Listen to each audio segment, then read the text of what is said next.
Everyone should know this. හැමදෙනාම මේ දැනගන්න ඕනේ. You had better go. We use this type of statements for advice or warning. Not only that, it focuses on a possible consequence. That means you had better go. If you do not go, you will miss the bus. Something like that.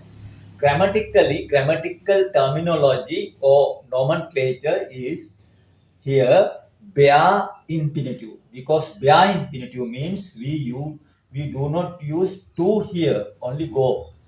Bare infinitive. Second, it is time for you to go. It is a rather simple statement. Time has arrived for you to go. Grammatical uh, terminology or name is impersonal. In this type of sentence, the verb is to go. Subject of that verb is for you.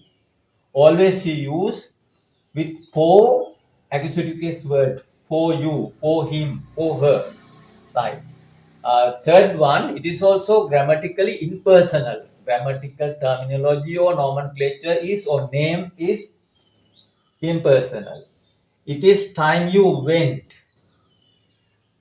The action is little overdue. කරන්න ඕන වැඩේ චුට්ටක් පහුවෙලා වගේ එතන. All the three statements, in to some extent, can be used in a same situation where someone has to leave. Right. Try to practice.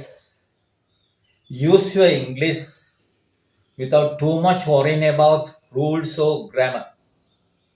Practice will improve your knowledge. Thank you.